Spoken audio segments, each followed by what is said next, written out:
I would like to request to answer that at a closed session with the Minister, please. You see, we have had situations whereby Nigeria, this is Nigeria's dream. Nigerians want to know, do they have to go to China tomorrow to get a letter of employment?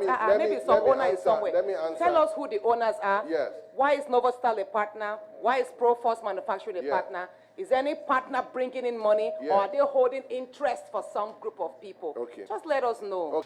I don't think your ministry should spend 10 million naira as listed in item 5, page 13, and then item 6 again. You just twist of words. Another 10, that's 20 million naira doing what? And you were saying it's to facilitate the agency. Like, I believe you have staff that are being paid to liaise with them. Or what we think should ordinarily happen is when the agency conducts their research, they will share their data with you. The Honorable Minister, Ministry of Steel, this is what we discovered. We heard you say that the resuscitation of the steel plant will cost nothing less than roughly $2 million. $2 billion. So to my layman understanding, if a tripartite agreement is to be formed, then that means one of the parties, maybe Novostal or maybe Proforce Manufacturing, is a partner that is going to fund the resuscitation. That's what made them to be partners. So I need to know, but hearing you say that you were going to source for the money again, so then what formed this tripartite agreement? Why is Novostal a partner? Why is Proforce Manufacturing a partner if they are not going to bring in the $2 billion? And also, I see here on item 2, page 10, you talked about the concession of Ajaokuta Steel Company. You requested $4 billion. Please educate us. Has it been concessioned now? Is Ajaokuta Steel Company now being concessioned to Novostal and Proforce to the team, or is this team only going to see the resuscitation upon which it will be concessioned? Just let us be clear at that. And lastly, I would like to know what the host community engagement and considerations are with this partnership leading to the resuscitation. Thank you. For that question, and Honorable Minister, please, I just want to make it in a way that let's go with the questions, at least maybe 3 he will answer. Then we'll go back so that there wouldn't be so many questions and then waiting to be answered. Thank you. Is that okay? Yeah. So can you go on? Mr. Minister, in your... Sorry? Oh, okay. Hello. So, Mr. Minister, your project names, well, I think you need to explain some of them because I think, one, they are repetition, 2, some of them are not clear. I'll start from page 10. Number 3, you said procurement of capital store items.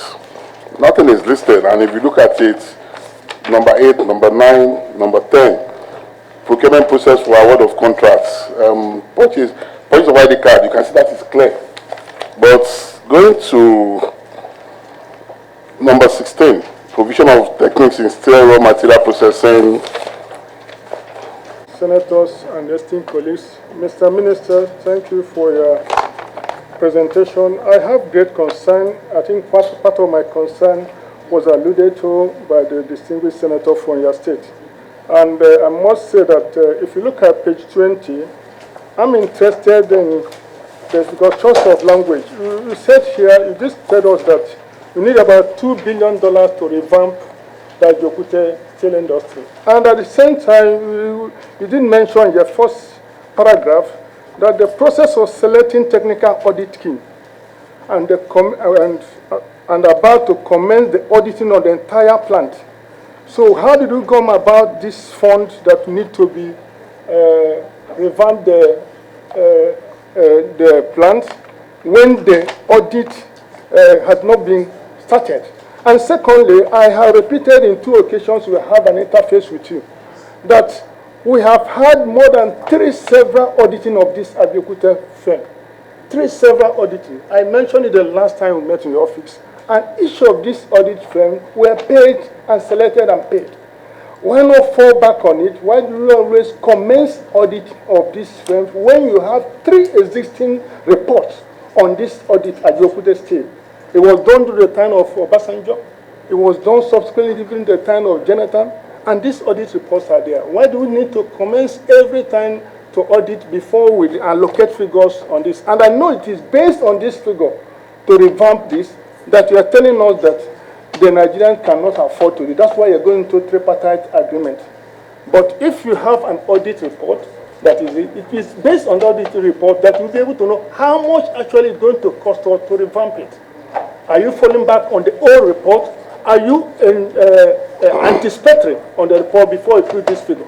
So I'm interested in knowing this. Thank you. Sorry, please, the audit, please. Honorable Minister, and in asking this question, I might a bit respond to the Honorable that just spoke. You see, for me, I believe the path you are taking, I don't know which company has been narrowed down, but if it's TPE, I would speak that TPE are the best, or should I say stands to be the best company to conduct a technical audit. And I'm actually surprised that you had to conduct a bidding process. Maybe that means you had other interested parties.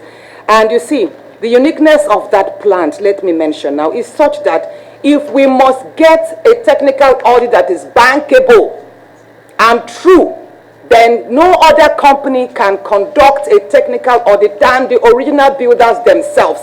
And Honorable, the mistake we have made in the past, I'm aware of the several audits that have taken place. As a matter of fact, these past audits that took place, apart from the one in the year 2001 under President Obasanjo, all others were just a sham. They were just an avenue to embezzle money because they were being conducted by people that had zero or no clue of that entire place.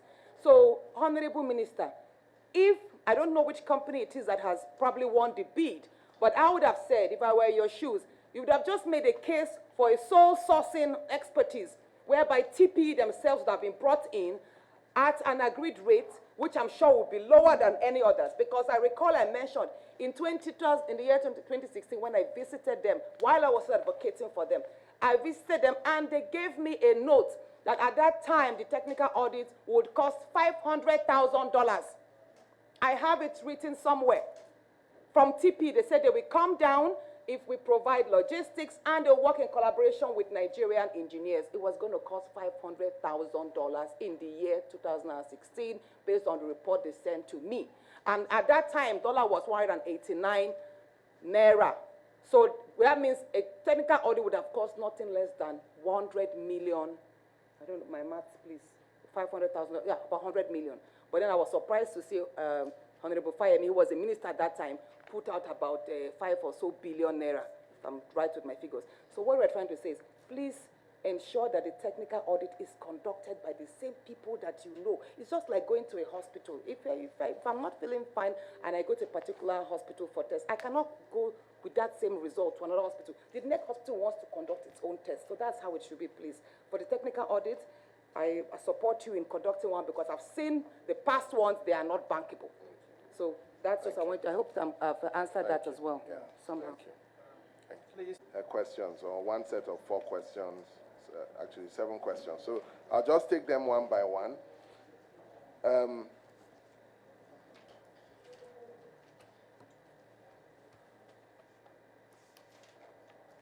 What drove the tripartite agreement, and what is the role of each party?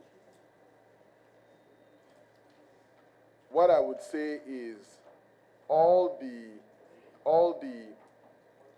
partners are interrelated, right? However, in terms of the specific details of what drove and the role of each party, I would like to request to answer that at a closed session with the Minister, please. You see, we have had situations whereby Nigeria. This is Nigeria's dream. Nigerians want to know. Do they have to go to China tomorrow to get a letter of employment? Maybe some owner is somewhere. Let me answer. Tell us who the owners are. Yes. Why is Novostal a partner? Why is Proforce Manufacturing a partner? Is any partner bringing in money, or are they holding interest for some group of people? Okay. Just let us know. Okay. Why you did not engage TP directly, TP and Ministry of Steel. Okay. Let me just. First of all, they are not holding interest for anybody, right? TPE is government owned. Novostal is a privately owned company, right? TPE is a Russian company, so it's owned by the Russian government. Now, to expedite the process, if you have to go through a G2G agreement, this was what I wanted to discuss in private, right? If you have to go through a G2G agreement, it means that you have to go all the way to President Putin. You have to, and if you are going all the way to President Putin, it means that, we have to work with Mr. President here to schedule a meeting between him and the President of Russia for them to sit down and have a G2G agreement. That was what President Buhari did in 2019, when he traveled to Russia and had a G2G agreement with, these are technical details that I thought, we didn't need to, we can just discuss it privately, but yeah. Okay. Thank you. You can keep all the details so that when we are in executive session, then you can give us details. Then please go ahead with the questions asked so that we can progress. So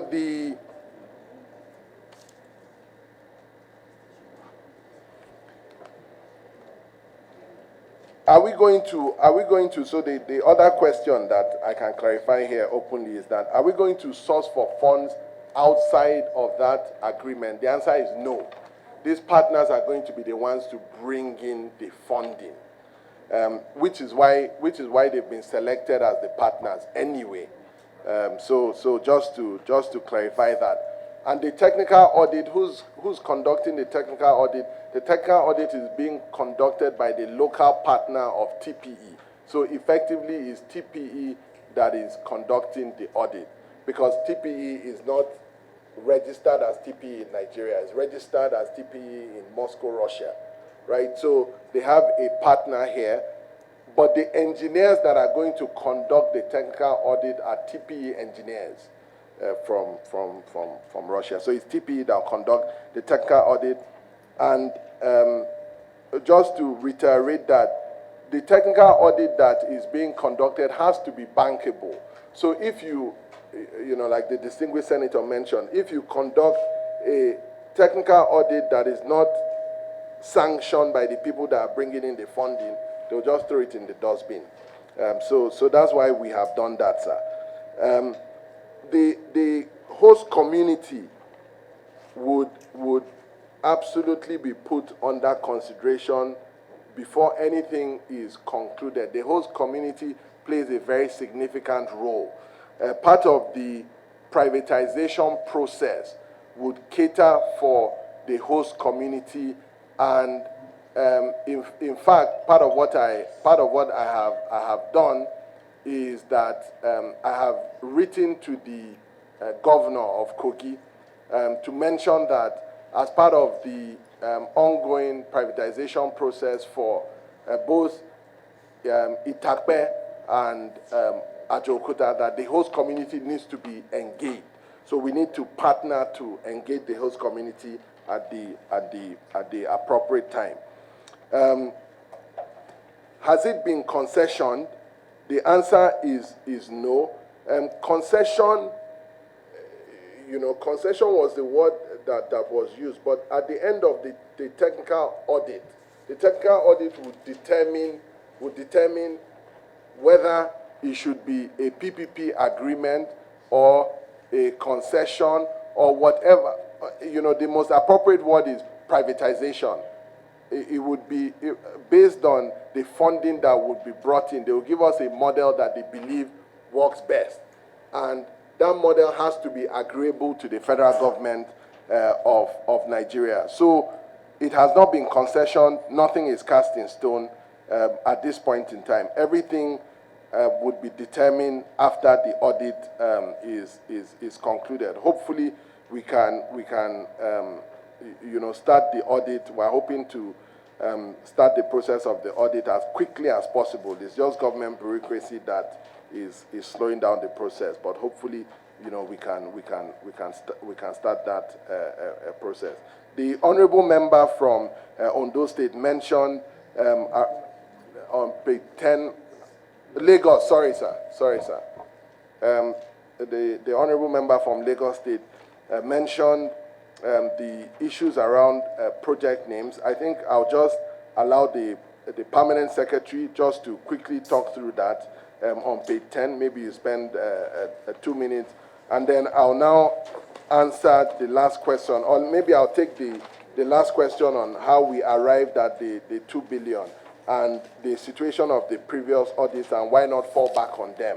The previous audits, first of all, were done around 10 years ago. When the previous audits were done, dollar was around 100, 150 naira to a dollar.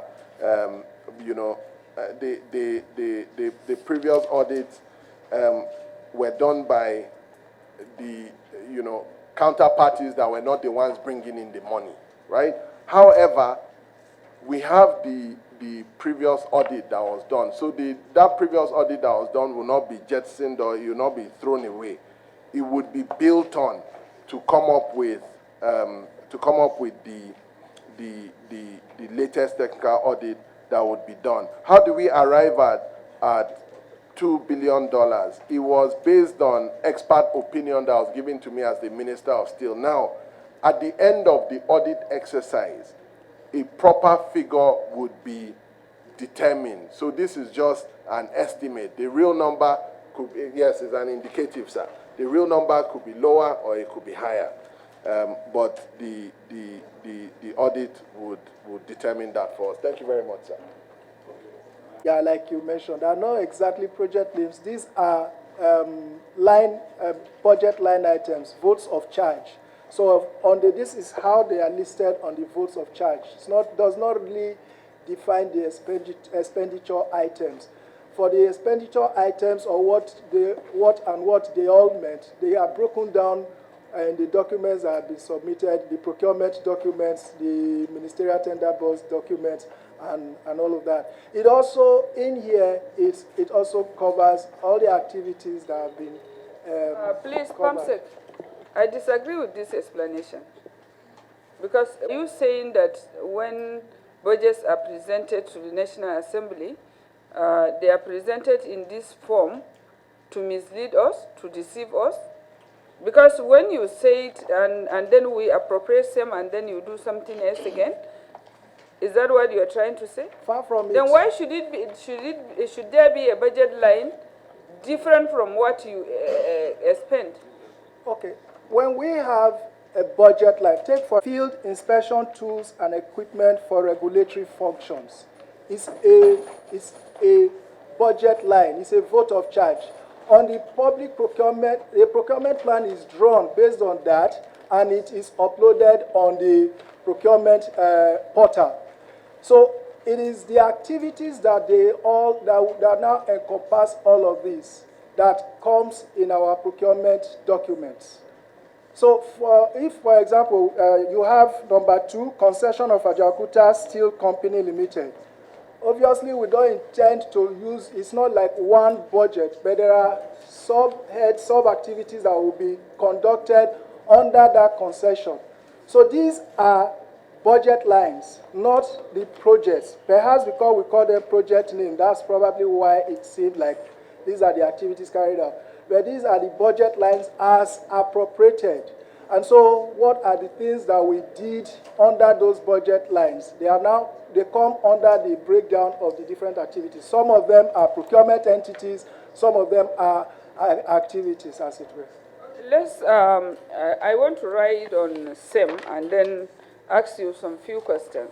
Appropriation, and we tend to overlook the overhead costs, which is equally very important because we also do appropriate for that. Honorable Minister, you have a budget line on page 8 which indicates that it indicates as international travels and transport and others. By the PAM6 explanation, does that indicate that this budget line can be used for any other thing? Okay.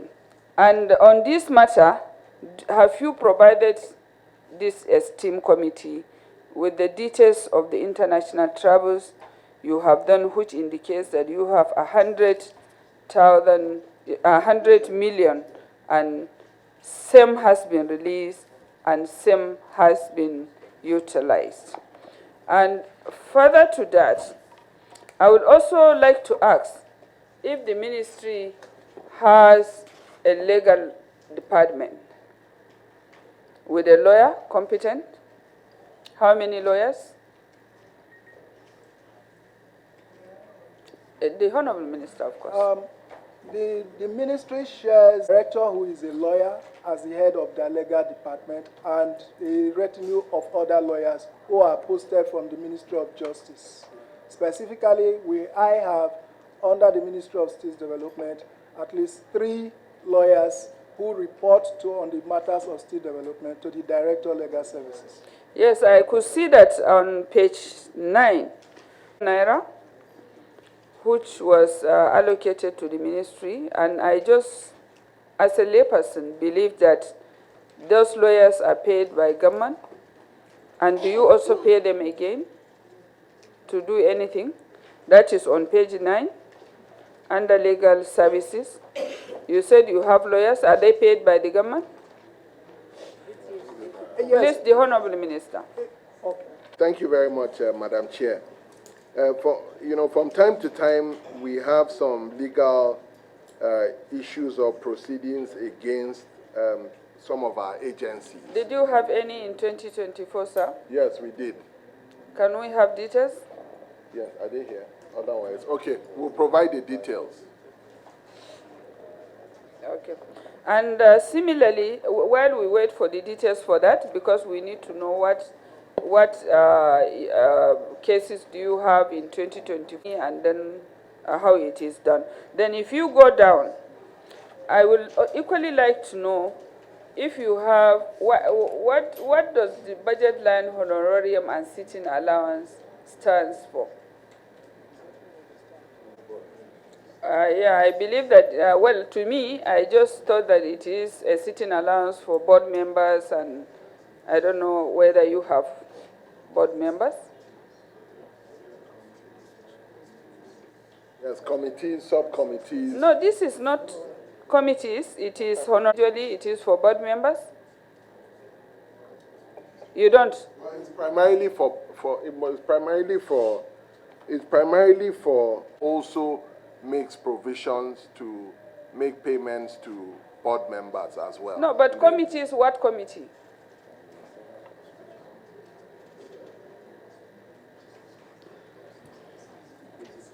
It's not about description. I'm just asking why should it be honorarium and sitting allowance, and then you're talking about committee. Okay. Okay, so last year during our cascade of the 8-point agenda for Mr. President, we had invited some resource persons to come and help us facilitate those sessions. So that's one example. When they come and facilitate those sessions, we give them honorarium for those. So you did, that was what you did with the money? Yes. So can you give us details of those that you have engaged, the payment you have made, and then all the details, please? Absolutely. We will provide it. Yeah, please. Please note that. And again, I could see, well, for staff. Is it for staff? Yes, the for ministry staff. Yeah, what do you do for the staff for welfare for them? Yeah, you know, at the end of every year, you know, we give.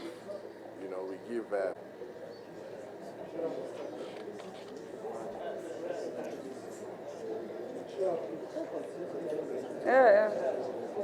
Yeah, he hasn't answered that question.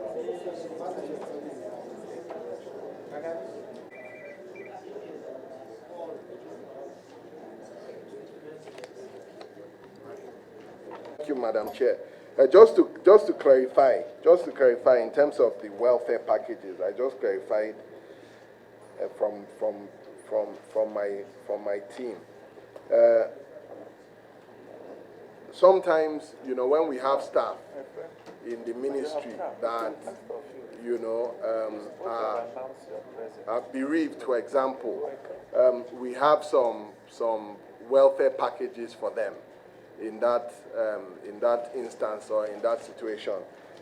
Also, some of the staff that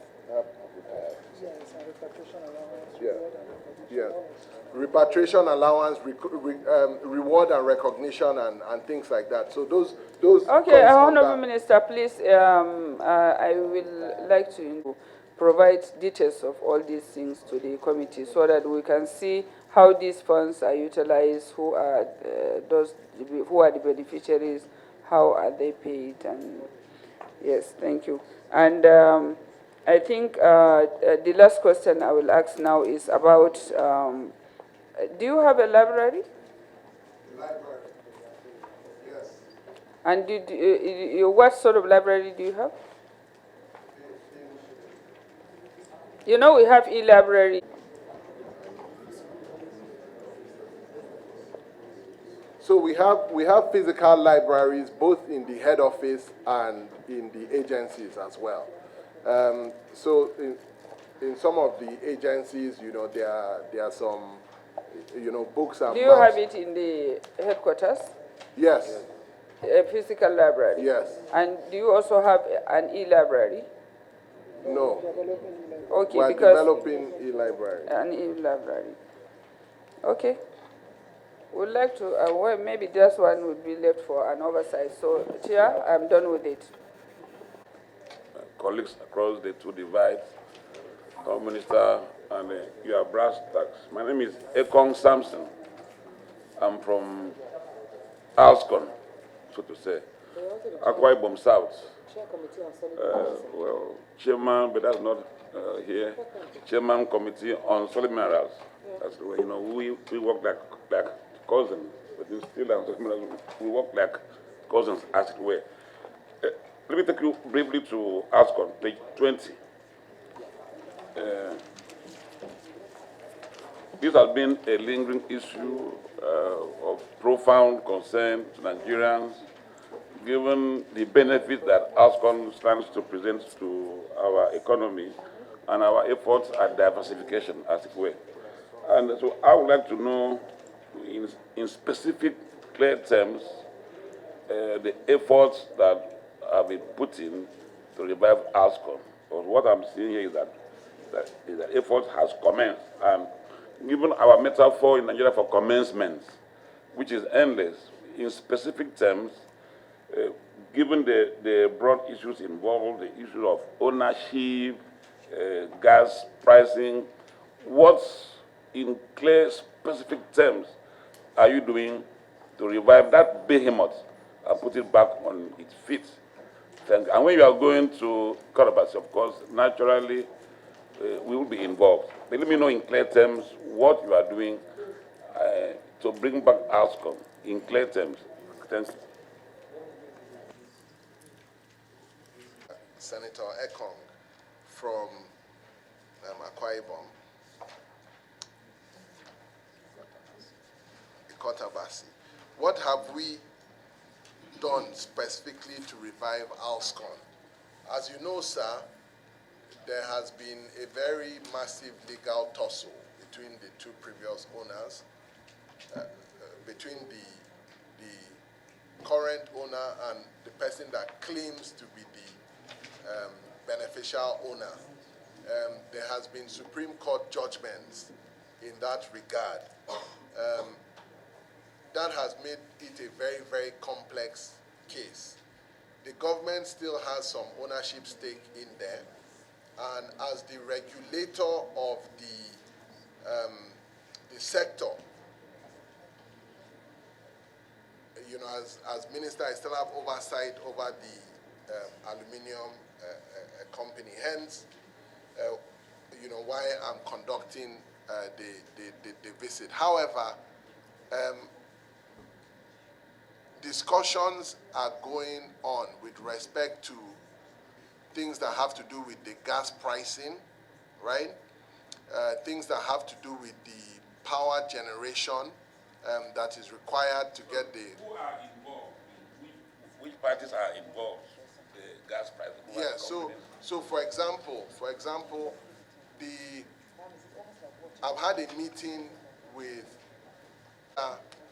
to the president on oil and gas. Mr. President called a meeting together with the management, the executive management team of Alscon, the current owners, Rusal. We had a meeting at the villa in Mr. President's office, and he charged myself to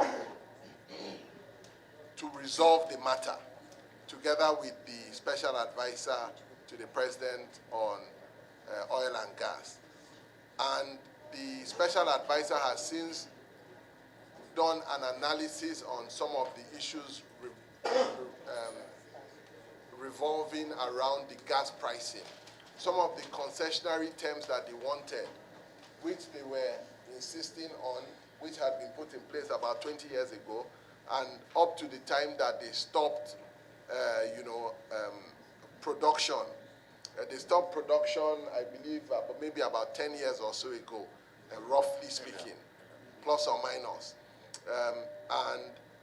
And part of the issues around that is that the gas pricing has to be cost reflective of where the current rates are. Even if there's going to be some concessions, it can't be the same terms that was done previously. An agreement has to be reached as to some of the monies that is being owed for the gas that was supplied previously. A proper report has been done, and I have submitted to Mr. President. The committee has also submitted to Mr. President, which is why I'm following up with a visit. So concrete steps are being taken. Obviously, I'm also being careful as to some of the, the limits that we can go because of the Supreme Court judgment that was made. I've also written to the Attorney General of the Federation on the matter. So I've carried along all the parties. We're trying to find a resolution. Based on my private engagements with the two parties, offline private engagements with the two parties as the regulator, I believe an out-of-court settlement may be possible, but it's not very simple. So it's still work in progress. That's what I would say, distinguished senator. It's still work in progress, but a lot of work is being put into it, and we're continuing. Then, in terms of IGR and why the report is showing nil on page 18, no government assets were actually put up for sale. So perhaps instead of nil, perhaps we should have put not applicable, since no government assets were put up for sale. So your point is noted, sir. The private steel companies, AIG, what is their contribution towards the national steel development? The Gujeni plant, as the honorable member from Kaduna State alluded to, their total investment in that iron ore mining site alone in Gujeni is about $600 million US. So it's quite significant. It's a mining site which allows them to do their complete backward integration. They already have, steel plants that are producing steel, but from scrap metals. And as you know, if you have backward integration and you're producing steel from iron ore, the quality of the output would be better than ultimately if you had scrap. But scrap is a very good, source as well. Not to undermine or denigrate scrap by any means whatsoever, which is why we're setting up Scrap Center. The honorable member asked a question about the host community, that the communities are usually not carried along, and what does the ongoing engagement mean? Once the technical audit is completed and, FEC approval is gotten and the parties come on board, part of the precondition would be to address some of the issues of the host community. We don't want to put the cart before the horse. We need to be able to determine that the counterparty is very much interested in funding the project, and then we would put a plan in place for the host community. But we have already told them part of the precondition is that the host community, I'm also from Kogi State, so the host community, we're all Nigerians, most importantly.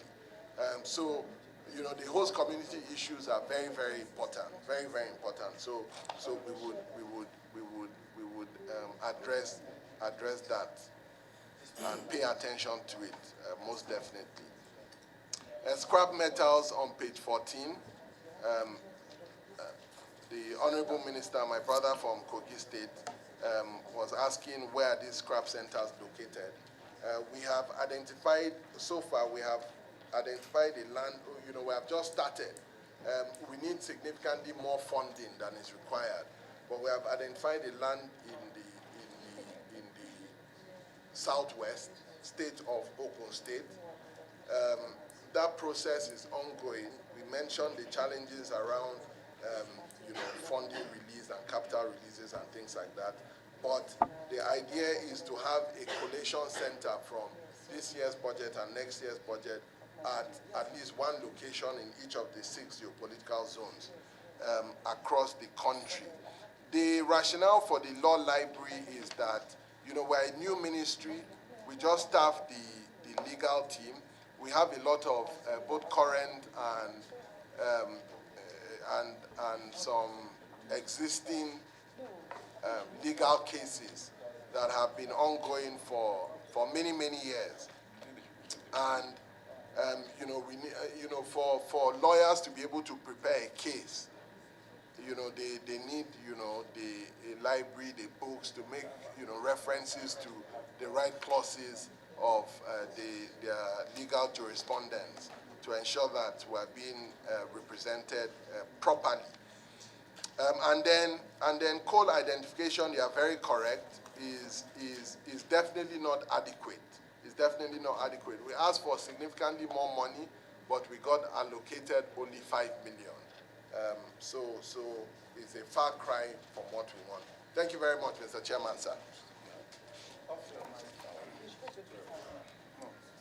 Policy, good.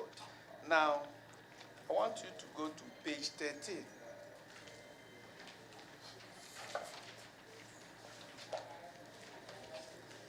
Page 13, 1-3. You are there? Yes. Just look at number 25 and number 26. It said, scale up exploration to generate reliable geoscientific data for sustainable supply of major steel raw materials, iron ore, coking coal, limestone, among others, to the iron and steel industry through adequate funding. And you allocated, I hope you are listening. Yes, yes. And you allocated 10 million. Also, 26 said facilitation / beneficiation of iron ore and other steel making mineral resources to improve the production capacity of the steel sector. And you are also allocated there 10 million. All right. Go forward. So we want to see or understand the relevance or what you intend by that, by so doing, because we have the agencies that are into that, those subjects, but we are now handling it from the ministry again, and they came up with their own budgetary provisions. Now, this is the third one. You explain to members before you, after this, you go to the 2025. Said provision of technical support to SMEs in the metal sector for growth and development with focus. Page 15, number 33 in the series. Provision of technical support to SMEs in the metal sector for growth and development with focus on foundry production of tools, spare and machine parts in the 3 geopolitical zones. So, and you have gotten almost the whole releases because you have gotten 1.6 billion and already expended. So here we also want to know those SMEs involved and where they are and what did you do with them to engulf this. These are major stakes the members want to hear about. Thank you. Correct. The ministry that actually handles that, the agency that actually handles that is the National Steel Raw Materials and Exploration Agency in Kaduna. What we are doing here at the ministry are efforts to facilitate the process to happen. You know, providing the enabling environment and all of that, because some of the data you know, have to be prepared by the director in charge of you know, those exploration that is required to happen in Kaduna, you know, and a constant interaction and relationship is happening between the ministry and the agency in Kaduna.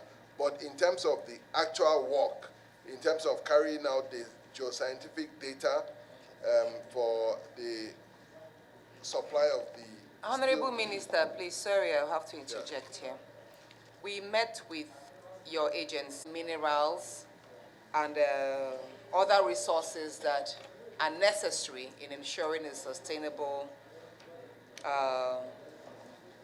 iron ore and steel operations. But we also questioned the fact that they were spending, or should we say allocating these funds to themselves. They said they had an approval from BPP whereby they didn't have to outsource contractors. So it was more like the entire projects were done in-house, having awarded this contract somehow to themselves in a manner they explained that wasn't really clear to us. But we did take note that year after year, and even moving on to the year 2025, their budget proposition also entailed carrying out a number of researches. And then here we are seeing again that you are conducting the same research for hunting for the same materials that the agency, National Steel Raw Material Exploration, is carrying out. So we see duplication of roles. I don't think your ministry should spend 10 million naira, as listed in item 5, page 13, and then item 6 again, you just twist of words. Another 10, that's 20 million naira doing what? And you were saying it's to facilitate the agency. Like, I believe you have staff that are being paid to liaise with them, or what we think should ordinarily happen is when the agency conducts their research, they will share their data with you. Honorable Minister, Ministry of Steel, this is what we discovered. We discovered a large amount of limestone. We discovered a large amount of, what else is used? Iron ore, cooking, like whatever it is. They should share data. It's not your business to conduct research. Your business is, like you said, to oversight them, to create policies and all of that. So I think, and then we also maybe want to know who did you disburse 7 million naira on the first part, which is item 25, and who did you disburse 8 million naira to conduct these two studies? Okay. To help you, because we cannot spend all the time. Agencies and ministries should confine themselves to their duties. In any case, they couldn't confirm to us that you visited them or your ministry visited them. Rather, you invite them to come. So it is believed that this 10 million is not expended on that purpose. That's 20 million, not expended on that purpose. These millions of naira, that's one. And that's why they want to have the explanation in writing.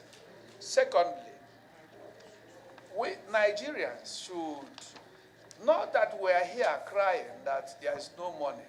The poor masses on the street, they're out there, are suffering a lot.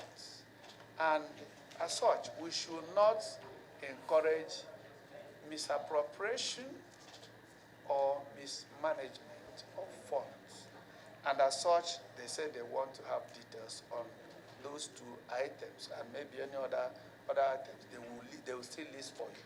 Then we want you to go straight to page 15, number 33, which you have the question already. They want to know those concerned. While I will, because after that you are going on, while I will tell you, we declare emergency, we want to declare emergency on this issue of scrap collection. We'll look into it, the budget. If you have not provided or not provided enough, that side will look into it. One, you can see what is happening in Abuja here. They've caused accidents recently. Somebody, a very important person, died because of the manhole removal. So we wish that there is scrap collection centers in each geopolitical zone functioning, which means only those centers can collect scraps in Nigeria. And anywhere we see any person collecting scrap, no matter the company, that company, the government will take over, seize the company permanently. That's one. That's why declaring emergency there. And we also have seen that in ministries, it does not mean that they don't have intelligence units in their ministries. For example, you see the one of Abuja here, the way it was demonstrated. I believe that before coming to the air to discuss those issues, the ministry will have interacted with intelligence departments and sent them around the country where you have steel companies to see whether we can see such things. And those companies will be brought to book. And also, first of all, mounting people in secret to watch and get some of these people who will now lead them to where they do sell. It will have helped us a long way. But the moment we were on air discussing this, you have informed these people this is what is happening. They will, the whole thing will disappear. So you can't hold any person. So that's the reason that mistake has been made, and we are now on this aspect that emergency to be declared on scrap collection. They will have centers, and no other person collects or company collects scrap in Nigeria except those centers. Thank you. Please go to respond to this page 15, number 33. Thank you. Your question, Mr. Chairman, on page 15, number 33, like you mentioned, The technical support to SMEs relates to the bootcamp training program, which we mentioned, and the process of facilitating the bootcamp training program. Like I mentioned at my introductory remarks, we had 225,000 applications for openings of 700. You know, we have to camp those people that have been shortlisted. You know, we have to feed them. We have to focus on foundry production, provide them tools, spare parts, machine parts, all of those things at the Methodological Training Center in Onitsha, right? However, these releases were part of the cash plan for November and December, but you know, it hasn't been cash backed yet. It hasn't been cash back yet, and just to highlight that. And I just want to agree with Mr. Chairman wholeheartedly that I agree, with your submission that we need to declare an emergency on scrap collation centers. I think that we have seen, like you alluded to, some of the emergencies and crises that have happened with taking of scrap on government-owned highways that have caused accidents and has reduced the beautification of the Abuja environment. We have made a provision for that in the 2025 budget proposal, and I think that that is critical to help us to achieve some of those low-hanging fruits, because the gestation period of some of the big-ticket projects that we want to do may take some time. But if we have scrap collation centers, we're able to produce at least some iron, from scrap, some irons and steel from scrap, from these centers that are located in the 6 geopolitical zones. So it's a matter of urgency, sir. Sorry. This particular 15. Yeah. Sir. What we see, the budget head is talking about Ajaokuta Training Center. Okay? It's there at the last, again, you are talking of technical support to SMEs, small and medium enterprises. Am I right? Yes. So that's what this one is talking about. I think it's different from boot camp issue. I think I saw boot camp somewhere. Yeah. Otherwise, okay.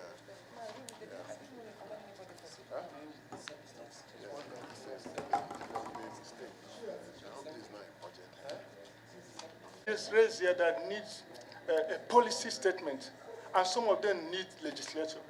And you did discover here, you have told us here that you have a robust library. In other words, you have lawyers. There are certain areas you said, okay, declare the emergency on scrap and scrap connection and whatever. But there must be a law backing it. Is your agency or your ministry, who have any provisions in the law so that you acquaint us of that? Then the policy decisions and policy area on this scrap, so that you make it a worthwhile venture, not an emergency exercise. So these are areas I want you to address and look at it. Thank you very much. 200 years, that's 1 billion, plus 4 billion, 5 billion for Ajaokuta Steel Company. I don't know what this money is meant for. So that we are going to look at it again, 2025. If we are having it, me, representing Ajaokuta Federal Constituency, I am going to vehemently against it.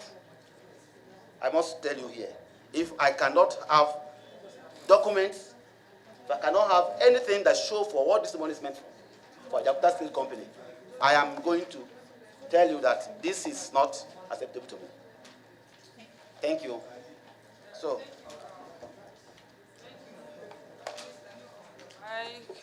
thank you so much. Your budget presentation. I know that you are doing your best to see that the steel sector is being revived. But we are also here to help you to see that all the loopholes, all the problems that are along the line, all the deviations from the agencies, from your agency and everything is being corrected so that we can arrive at the promised land seamlessly. Honourable Minister, I think there is one particular question I will, not a question anyway, it's a suggestion as far as I'm concerned. The distinguished senator and other honourable colleagues have raised issues about collection centers and the rest. But Honourable Minister, what effort are you making with the private steel companies across the country? Because I know that most of these things after collection, since Ajaokuta is not working, there is no any government factory that is working, that is producing steel in the country. It is still those private companies that are purchasing all these scraps. So what are you doing to, in relation to relate, even if you do the collection centers, there might be some proliferations somewhere, as long as those companies are not regulated. And then if there are no specific inspection or monitoring mechanism that is taking place in their operations. So what are you doing, Honourable Minister, in relation to that?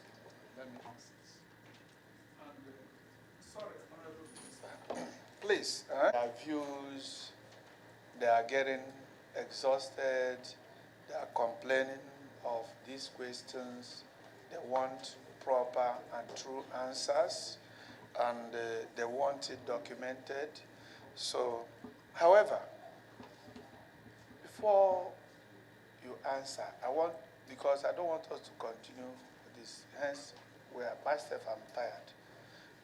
I want you to try to give us information. What have you been doing with other steel or private companies, especially those concessions or given out by federal government, like Delta Steel, Oshobo, and all the rest of them? Because we've called from BPE and collected the agreements they had during the time the companies were given out to them. And we know that some of them are not working for how many years till today. And I don't think that the federal government gave out these steel companies for somebody to take it, lock it up, and throw the keys into the ocean. The federal government, they gave these things out for the sake of functionality. They want it to function. So I don't know, do you still have any line of oversighting what they are doing or not? So it will give, because we are on our own, we are studying the agreement and we want to visit them before we invoke some powers on the floor of our chambers.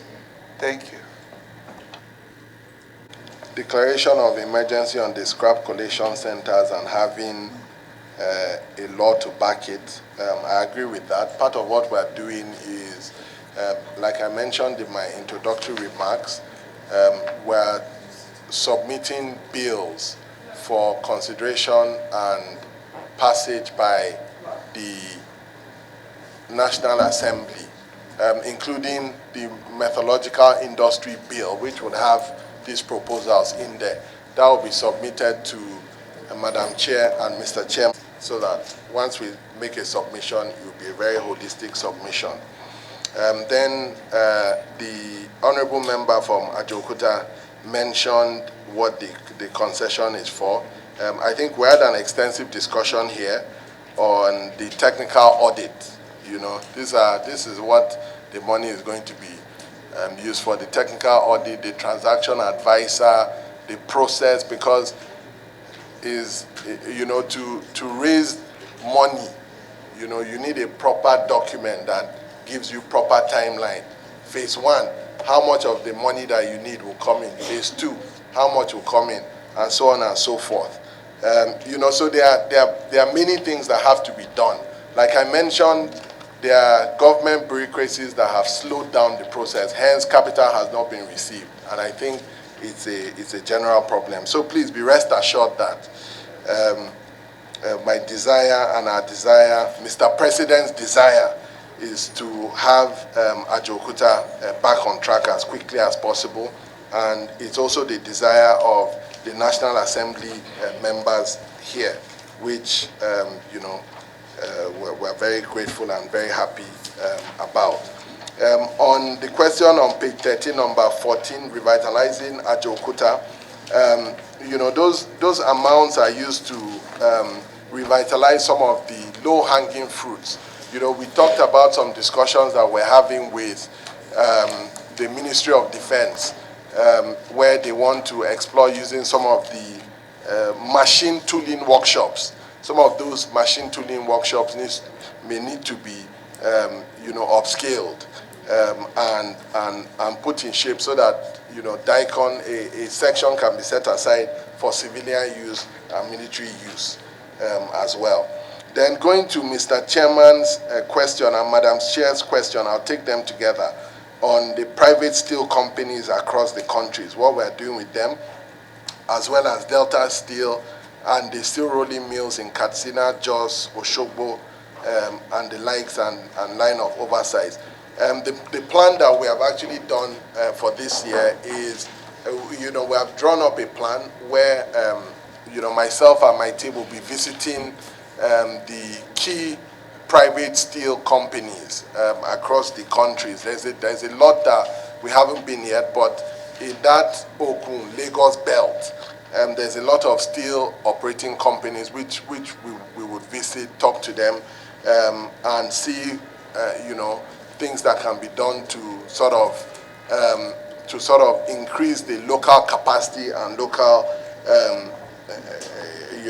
and local production of these steel companies from a fiscal perspective. So those are some of the initiatives that we're looking at. We don't have a blueprint. Unfortunately, the industry, the regulatory framework is not in place. Otherwise, a lot of these things would have been much easier. Thankfully we can, and hopefully we can work with, committee, National Assembly members to put a proper framework in place. And then Delta Steel, Oshogbo, Jos, and Katsina, we have obtained some of the documentations from the BP, or all the documentations from BP. It was privatized under the Obasanjo regime. A lot of them have been shut down. We're exploring ways to be able to get it back on track, and see if there's anything that can be done from a regulatory perspective to help to get some of them off the ground. Thank you very much. It is of the view of the committee that there are issues raised and they want your answer in documented. They will wish that you choose Tuesday or Wednesday to give them the reply, then present your 2025 budget that day. And that they are happy that they can have your document on 2025 you're about to present. They want to go through it. Like whatever they've witnessed in the 2024, whether duplication or whatever, thank God that money is already in your envelope. They have the opportunity to move it where, I hope you are hearing, yes. To move it where it's most needed. Cool? Yes. So that is that. You check and give us a date that Tuesday, Wednesday, which one do you take? Then I can answer now, sir. On Wednesday. On Wednesday. No. Wednesday. Thank you. Yes. Wednesday, 10 a.m. Sir. Yeah, Wednesday, 10 a.m. Okay. I'm coming with them. First motion. No, I'm not closing. Okay. No, I'm coming. Distinguished colleagues and honorable members, we here declared that there will be emergency on scrap collection centers established in each of the 6 geopolitical zones. Members of this committee, those of us that agree to that should say aye. Aye. And those that are saying no to issue, let us know. They are not here. The ayes have it. And you want to say something? Just one more thing. Collection. And Honorable Minister, thanks for bringing the initiative up for having the scrap collections in the 6 geopolitical zone. It's quite trite. But I just want to say, considering the kind consideration of the 2 chairmen and the team that are graciously giving you Wednesday at 10 a.m., that you should come prepared. And but I'd just like to add that a whole lot of plans have been set on the pipeline in anticipation of Ajaokuta Steel Company working. A whole lot of it. You have seen today, it's already on the news, that the 30th of January is being set aside to establish to lay the foundation for the 5 mini LNG plants. That location is in line with the President's diversification plan, but also because of the Ajaokuta Steel Company's necessity in supplying the raw materials, which is the steel components for the oil and gas sector. Also, there's also on the pipeline the establishment of the Nigerian Oil and Gas Technology Park that will be coming up soon too at the end of the first quarter of this year. So please, a whole lot of plans are in line to ensure that Nigeria begins to industrialize once and for all. So please, go back to your drawing board with your team in the next few days and ensure that whatever you are going to present, if you are going to align, and like the chairman said, move things around as long as they're already budgeted in your envelope, please do so, but be sure that it aligns with the vision of the country, the sectors that are keen into your steel industry, and present that forthwith. Thank you so much. In conclusion, I just want to mention that while we are going to meet on Wednesday to look at the details of the 2024 to adopt it and then go with the 2025 budget, as you mentioned rightly in your welcome speech, you have mentioned about how inadequate you feel the budget of the ministry is. It cannot be a common sense.